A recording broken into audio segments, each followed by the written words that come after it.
What if your music, what if it could actually bring someone back from the dead? Mm, Imagine charming the gods themselves and walking into the underworld while you're still alive, it sounds impossible, doesn't it? right? Well, this is the story of Orpheus, a man whose love, whose music, tried to break the actual laws of life and death. A truly legendary figure. Exactly. But here's the thing. It wasn't death that ultimately beat him. It was just a single look, Yeah. a glance backwards. And that's where the real mystery starts. So today, we're diving deep into this ancient Greek myth. We're going beyond the story you think you know. We want to uncover some of the hidden secrets, the eerie gods involved, and this haunting twist that, well, it still echoes, doesn't it? It absolutely does. Orpheus' story, it's so much more than just, a tale about a musician. It really explores love, loss, and how far mortals might dare to go, the absolute boundaries. Hmm. And we'll be peeling back those layers today, looking at all the different interpretations, the theories around his legend, trying to give you a really full picture. Yeah, exactly.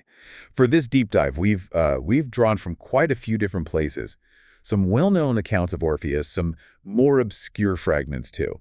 Just to give you that kind of multifaceted view of this really captivating myth. Good. Where should we start? His gifts. Let's start there.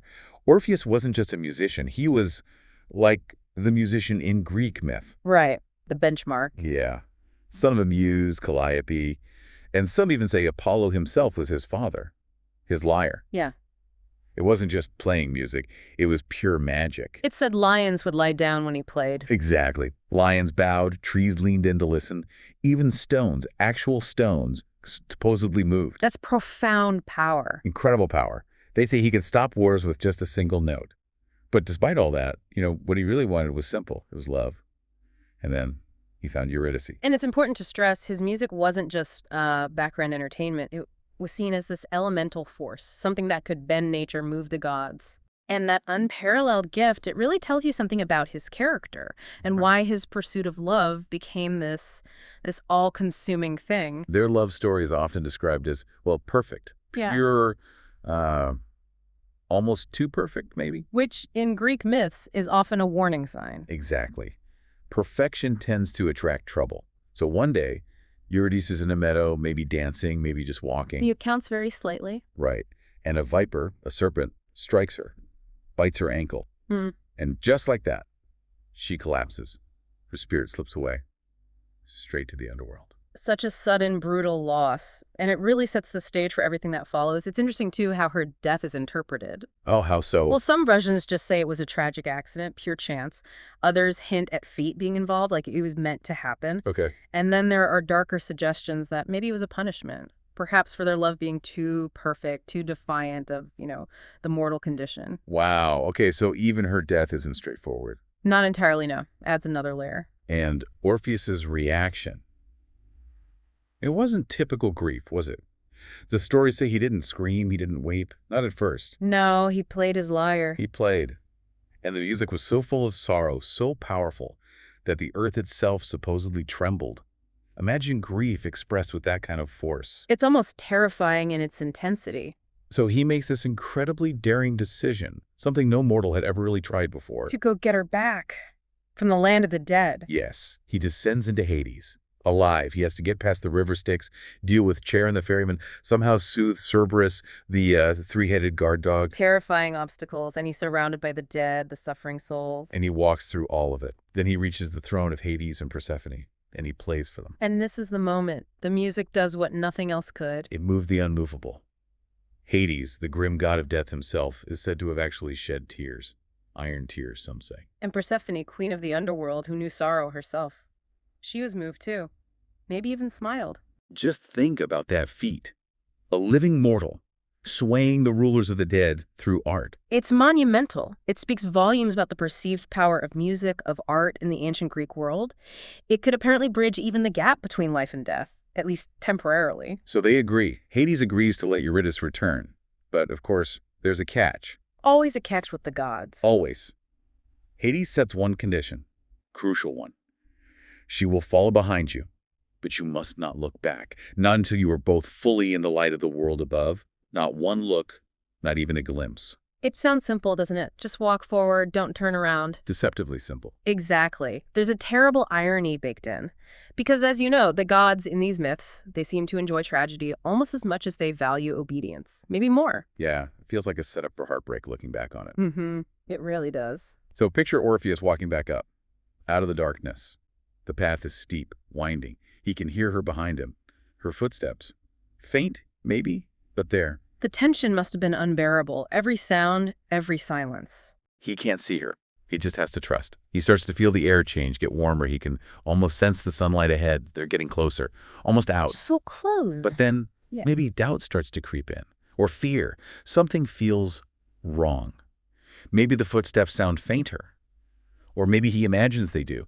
Is her breath still there? That was uncertainty. Exactly. What if it was all a trick? A cool joke by Hades. What if she wasn't really there at all?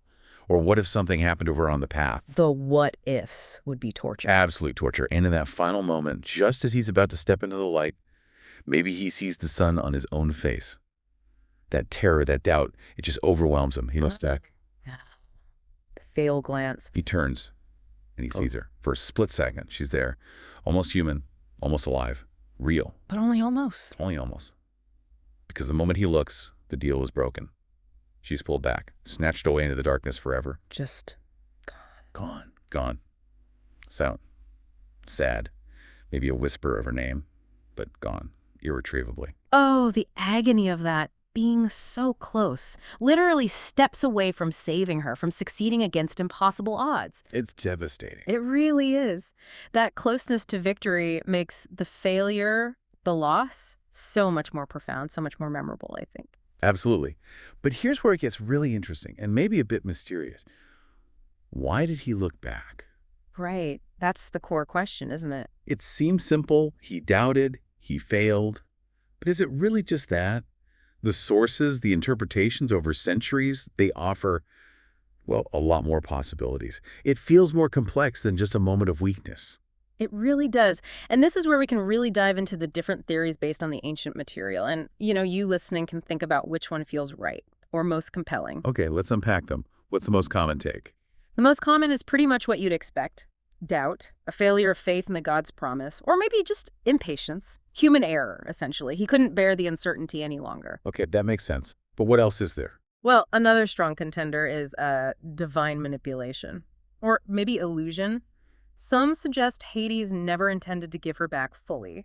Ah, so a trick after all. Potentially. That maybe Hades only gave him a phantom, a shade to follow him, designed specifically to test not his faith, but maybe his deepest fear, his desperation.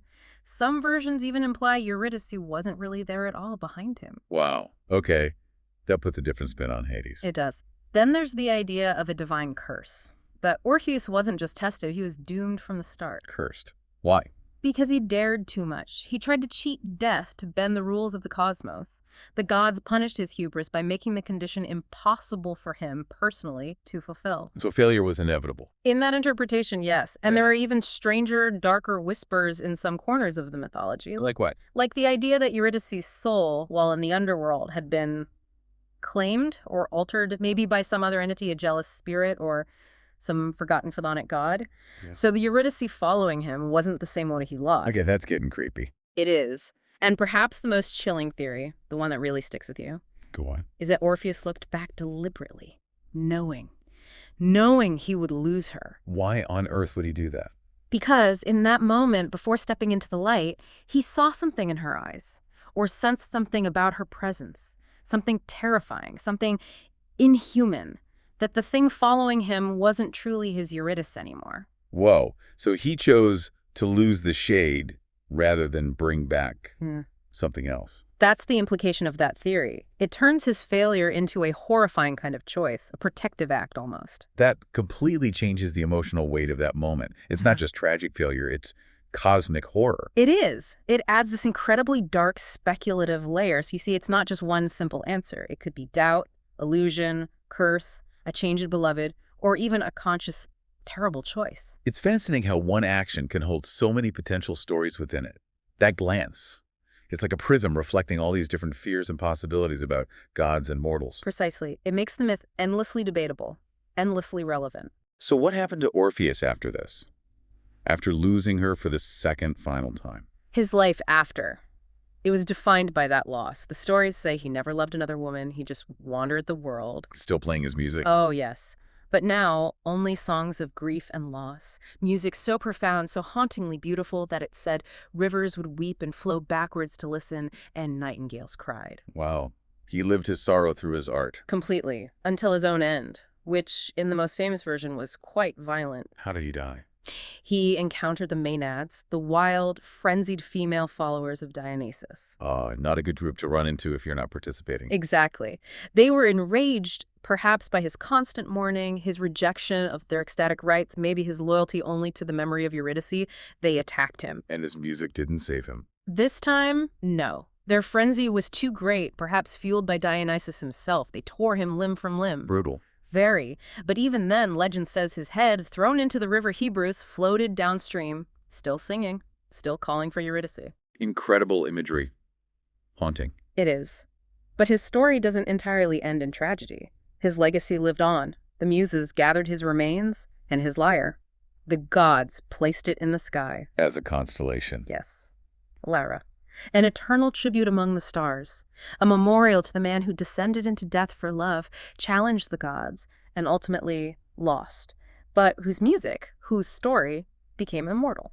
So when you think about Orpheus, this whole story, was he a hero for trying? Was he a fool for failing? Or maybe he was the first mortal to glimpse some kind of truth that we're just not meant to know. About life, death, what lies beyond. That's the question, isn't it? And maybe the answer depends on which theory about that glance resonates most with you. But perhaps the deeper takeaway from this myth, like so many Greek stories, is something else. What's that? That sometimes the scariest monsters, they aren't the ones with claws and teeth that you fight in the darkness. Sometimes they're the ones you love, or the ones you almost bring back. That's a powerful thought. A chilling one, actually. Something to definitely reflect on. Well, we hope this deep dive into Orpheus has given you, our listeners, some fresh perspectives. Thinking about love, sacrifice, the power of art, and maybe those shadows lurking just beyond the edge of understanding. Ancient stories like this, they really do hold timeless truths, don't they? They absolutely do. Keep exploring them.